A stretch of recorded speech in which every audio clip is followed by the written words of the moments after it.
Halo sahabat Nusantara, kami akan kembali mengulas dengan topik-topik yang sangat menarik. Salah satunya pernak-perniknya berkeluarga. Riset memberitahukan kepada kita 2023 2000 lebih perceraian yang ada di Kota Batam. Di sini kita sudah ada narasumber Pak Mariono. Beliau sangat capable, sangat berpengalaman dan sangat paham mengenai pernak-perniknya permasalahan ini. Selamat jumpa Pak Mariono. Selamat jumpa. Nah, ini fenomena perceraian di Kota Batam. Bagaimana Pak mengenai fenomena perceraian yang sangat banyak di sana? Oke, baiklah ya, tentang fenomena perceraian di Kota Batam. Saya pernah membaca artikel kapan itu ya, sekitar 4 tahun yang lalu. Ternyata di Sumatera, ini Sumatera ya, mulai dari Aceh sampai Lampung, termasuk Bangka Belitung, Pulau Riau, lepas dari Pulau Daratan. Kota Batam untuk tingkat kabupaten itu merupakan perceraian tertinggi. Nah, fenomena perceraian di Kota Batam ini kenapa marah atau sangat banyak menurut saya? Faktornya banyak. Satu, mungkin di sini nikahnya juga gampang. Oh, pernikahan sangat gampang ya. Artinya kan banyak tidak melibatkan keluarga. Jadi ketika mau cerai juga kadang-kadang tidak banyak minta pertimbangan keluarga. Kan berbeda dengan di kampung ya. Artinya ketika kita menikah kan menyatukan dua keluarga besar. Tapi kan itu harus ada saksi atau Ya, saksi kan bisa. Orang tua dipakai menjadi wali. Habis itu kan orang tua pulang lagi. Oke. Artinya memang apa ya? Keluarganya nyaris tidak ada. Jadi dia hidup masing-masing antara laki-laki perempuan, tapi keluarga tidak banyak terlibat. Jadi ketika mau cerai dan segala macam juga banyak tidak mendapatkan pertimbangan. Jadi langsung saja berkelahi. Itu satu saya bilang. Karena gampangnya menikah tadi, maka berdampak juga dampaknya perceraian. Satu ya. Yang kedua juga secara umum perceraian ini akhir-akhir ini sangat gampang. Berbeda dengan itu. Cuman itu kan keterkaitan dengan undang-undang yang sudah ada. Iya, kan sekarang ini persoalannya kan dulu ketika pengadilan agama masih di bawah Kementerian Agama tidak akan bisa cerai kalau belum mendapatkan rekomendasi BPK atau uang. BPK itu Badan Penasihat Perselisihan Perkawinan. Jadi kuat tanda tangan dulu. Ketika kuat sudah tanda tangan, baru ke pengadilan, gitu kan. Untuk supaya kuat mau tanda tangan, prosesnya panjang. Kalau perempuan yang curhat atau yang konsultasi, laki-laki harus mau datang dipanggil. Ketika laki-laki tidak mau datang ke kuat, saling kunci. Kalau sudah rumit, baru tekeng kuat. Kalau sekarang tidak lagi perlu rekomendasi dari kuat. Langsung saja ke pengadilan. Terus ini yang kedua itu fenomena perceraian intinya ya sangat gampang karena pengadilan agama sudah dibawa ke Mahkamah Agung. Hakimnya pun tidak harus dari orang-orang alumni IAIN. Saya lihat fenomena perceraian di Kota Batam ini kenapa semakin marah juga memang di sini godaan maha dasar. Kalau saya cerai, banyak kan pengganti. Kalau saya cerai, tak ada masalah dalam kehidupan. Kan saya bisa cari kerja. Itu bagi sisi laki-laki. Dua-duanya. Dua-duanya. Kan fakta yang kerja di perusahaan kan banyak perempuan. Artinya perempuan ketika menggugat suami, saya bisa bekerja. Siap. Gampang. Makanya di mana-mana, walaupun tidak semuanya ya, kalau perempuan bekerja atau berpenghasilan lebih dari suami, kan mudah untuk menggugat.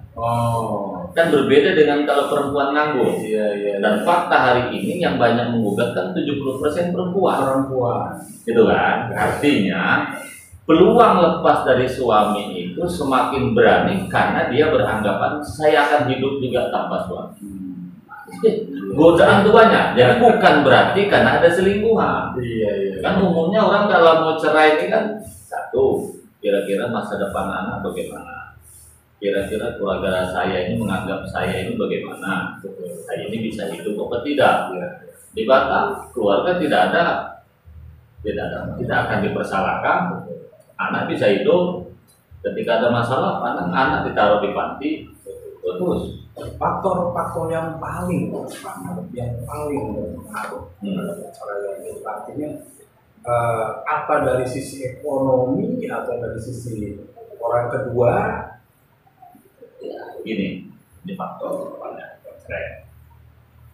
Kalau mengacu data di pengadilan agama yang dapat saya laporan yang pertama itu faktor ekonomi. Itu berdasarkan materi gugatan, kan terdata itu kan bercerai. Itu ekonomi. Yang kedua itu perselingkuhan. Yang ketiga hadirnya orang ketiga. Artinya kalau faktor ekonomi masih belum lagi dampak mungkin daripada COVID kemarin. Oh tidak juga, karena sebelum COVID kan banyak cerai juga. Malah masa COVID pun orang cerai juga tak berkurang kan. Artinya orang kalau mau cerai mau COVID, pas COVID jalan terus aja. Ya biasanya kan dengan COVID kan artinya ekonomi akan menurun. Oh tidak ya. Justru waktu COVID kemarin menurun tingkat, kalau nggak salah hanya 200 saja. Artinya tidak banyak orang cerai. Artinya bisa dikatakan stabil secara itu. Yang ketiga, yang keempat kalau nggak salah itu kan tidak ada kecocokan. Sebenarnya saya sebagai konsultan dan mediator konflik rumah tangga, yang benar itu karena faktor perselingkuhan, bukan ekonomi. Hanya saja kan di Batam ini banyak perceraian kesepakatan suami istri. Maka yang dimunculkan bukan selingkuh, ekonomi. Ini kan bagaimanapun kan kita saling menjaga aib antara para pihak. Kalau cerai baik-baik, kan di Batam itu banyak juga yang cerai baik-baik. Selingkuh itu tak mungkin dimunculkan, karena akan berbunyi dalam putusan. Yang kedua juga khawatir dilihat anak. Yang ketiga juga aib. Ketika suami selingkuh, kan istri aib juga. Begitu juga sebaliknya, wajar kamu suamimu selingkuh, kamu tak ngurus suami. Jadi ketika dimunculkan selingkuh, enak. Maka yang paling aman tak timbulkan kontroversi ekonomi. Kira-kira apa antara lokal dan sekarang di Batam ini kan banyak pernikahan antar negara ya. Artinya lokal dengan Singapura atau lokal dengan Johor, itu presentasinya. Kalau setahu saya berdasarkan data ya, namanya nikah campur. Nikah campur kan yang paling banyak, kalau banyak-banyakan ya, itu banyak dengan orang Singapura dan dulu baru Malaysia. Tapi walaupun meskipun Singapura maupun di Malaysia, tetap yang terbanyak adalah etnis Melayu, gitu kan. Tetapi ini juga kadang-kadang diketemukan beberapa fakta. Melayu Singapura, Melayu Malaysia sudah merubah dirinya menjadi KTP Kepulauan Riau. Ini oknum. Artinya tidak terdata lagi mana Singapura, mana Melayu, kan bahasa sama. Kan biasanya kalau nikah campur, ini yang saya maksud, kan kalau nikah Muslim pasti di Kementerian Agama. Ya, kalau non Muslim ya berarti bukan kita. Yang saya maksud adalah Kementerian Agama. Kalau misalnya orang Singapura menggunakan KTP pulau, sama juga kan ada. Karena susahnya prosedur itu. Jadi Pak Mar, kira-kira apa upaya pemerintah untuk mengantisipasi atau solusi ataupun apa dari pemerintah untuk hal ini? Sebenarnya pemerintah dalam hal ini Kementerian Agama telah ada lembaga yang khusus menangani tentang pembinaan keluarga ini. namanya BP4. BP4 itu singkatan dari Badan Penasihat Pembinaan Pelestarian Perkawinan. Dia tugasnya satu, pranikah, sebelum nikah ada pembinaan dulu terhadap remaja dan pemuda. Kalau nikah sudah harus siap segala macam, karena faktanya kan banyak yang cerai itu yang pernikahan usia muda. Satu, yang kedua menjelang akad nikah suscatin. Suscatin itu kursus calon pengantin. Kalau menurut peraturan kan sebelum nikah dia wajib mengikuti kursus calon pengantin itu 28 jam pelajaran di 3 hari. Cuman prakteknya kadang hanya 3 jam. Itu kan berbeda dengan diskonnya banyak banget ya. Kalau di Singapura kan 5 bulan. Oh iya. Di Malaysia 4 kalau nggak Itu salah. tuh isinya Pemahaman masalah keluarga sebelum nikah. Sebelum nikah ya. Kan kita semua akan menikah tapi kan tak pernah diajarkan di sekolah pelajaran tentang rumah tangga. Di Indonesia ada peraturannya itu 28 JP, 28 jam pelajaran, 1 jam itu 45 menit. Itu 3 hari mestinya, tapi bisa 1 jam. Bisa nasihat aja. Itu susjati. Setelah menikah, namanya ya pasca nikah ya pembina majelis taklim itu melalui penyuluh Kementerian Agama sebenarnya. Itu dari jalur BP4 di bawah binaan Kementerian Agama. Di luar itu juga ada konsultan mediator konflik rumah tangga seperti saya memberikan penasihatan, tetapi harus mendapat sertifikat dulu dari Mahkamah Agung. Kan boleh pihak swasta, silahkan aja muka. Tapi pada akhirnya orang kalau udah mau cerai, mau dinasihati apapun susah. Tapi intinya begini, pemerintah untuk supaya mencegah perceraian sebenarnya bukan hanya pada masalah nasihat, tapi benahi ekonomi. Selama ekonomi juga tidak dibenahi oleh pemerintah, maaf yang dalam konteks kebijakan susah. Karena secara umum wanita akan memaklumi kekurangan suami, apakah suami yang tidak soleh, kurang sholat, maaf bahkan selingkuh. Karena istri juga tak menuntut cerai karena duitnya nggak putus. Gitu kan? Artinya apa? Kalau misalnya ekonomi mapan, kelemahan pasangan itu dapat dimaklumi dan akhirnya tidak cerai. Ini sudah pasangan tak betul, duit pun tak ada. Gampang aja lah. Artinya ya, maksud saya pemerintah itu jangan hanya menyalahkan Kementerian Agama, juga jangan hanya BP4, tapi sistem ekonomi. Penataan di ekonominya juga Pak ya. Kata kuncinya tentu UKM. Itu UKM. Yang kedua juga menurut saya sih pihak yang mengganggu ini, misalnya ya orang asing kalau bisa jangan mudah menggoda kita. Faktanya banyak istri kan menggugat cerai suami karena terpancing dengan dunia gemerlap. Pakai chat WA. Tidak ada polisi polisi media sosial. Polisi medsos ya, itu susah itu. Karena banyak istri juga banyak terjebak. Laki-laki nggak tahu siapa orangnya. Iya. Sebenarnya bisa kalau mau polisi melacak teroris saja bisa kok. Ini kan persoalan mungkin kita malu terlalu banyak mungkin yang digarap negara. Iya. Terus Pak, kalau di sini kan itu tadi istilahnya nikahan campur ya. Ketika perceraian itu, monogaminya gimana? Menyangkutkan mana yang tertulis. Ini kan dalam hukum negara kita, harta yang diperoleh setelah pernikahan kan harta bersama. Harta yang diperoleh sebelum nikah ya jadi masing-masing. Dia tergantung wilayah hukumnya harta itu berada di mana.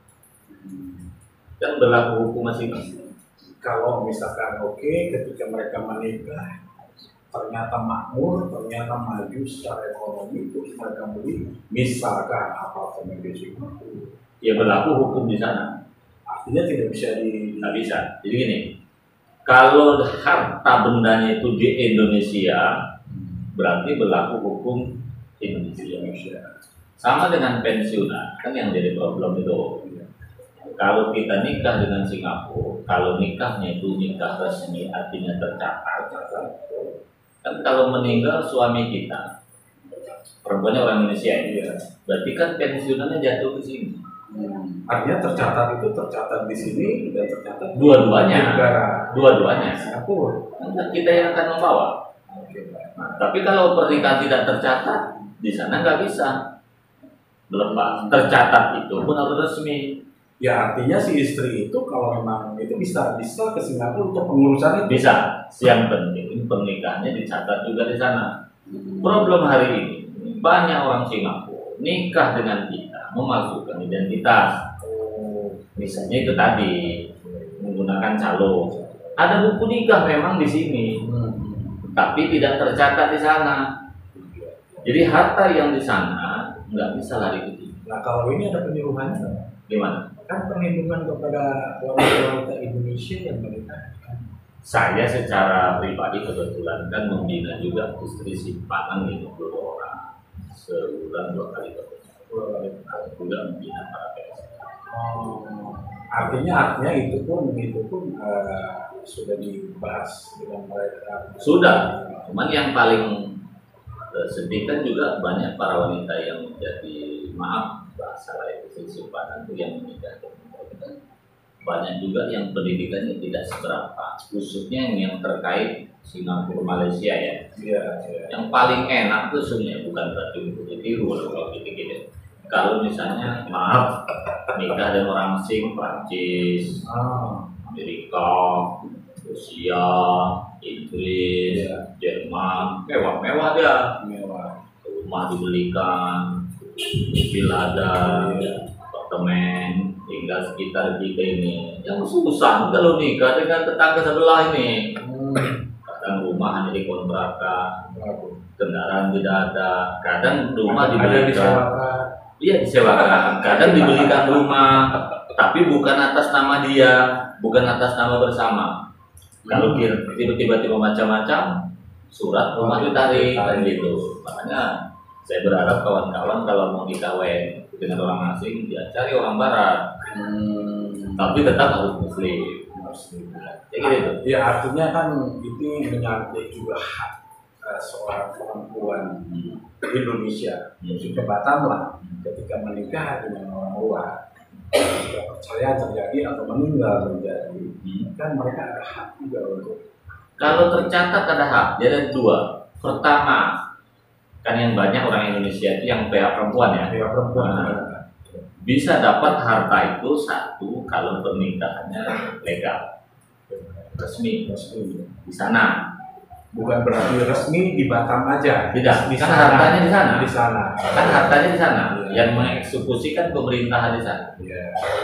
Tapi kalau hanya sah di sini, gitu kan? Berarti hanya harta yang ada di sini. Nah, gitu kan. Satu, jadi tercatat. Yang kedua, juga ada hartanya. Jadi hartanya ada dan tercatat. Ketika misalnya ada masalah, saran saya ada jalan lain dari awal, ada perjanjian khusus. Aku mau nikah dengan Bang, tapi belikan dulu waktu rumah atas nama aku. Iya. Jangan bodoh kali kita itu. Komitmen ya. Jangan atas nama orang. Jaminannya. Ini kan banyak atas nama orang. Iya. Nanti meninggal pun dia, kita nggak bisa jual. Rumah juga bukan atas nama suami saya. Iya. Itu maksudnya. Itu banyak yang terjebak gitu ya. Tapi kadang kita maklum juga. Bagi orang Indonesia, walaupun di 1 bulan digaji misalnya 7 juta oleh orang asli, cukuplah menghidupi anak istri, menghidupi anak Jawa. Nah itu pula kita sebutnya kalau cerita Republik Indonesia. Miris. Kalau sudah kerana ini sulit. Dia tidak jadi istri orang asing, makan susah. Kalau kerja akan jadi istri orang asing, minimal yang tadi mungkin melakukan perbuatan tidak baik sudah terbukti. Saya kira itu.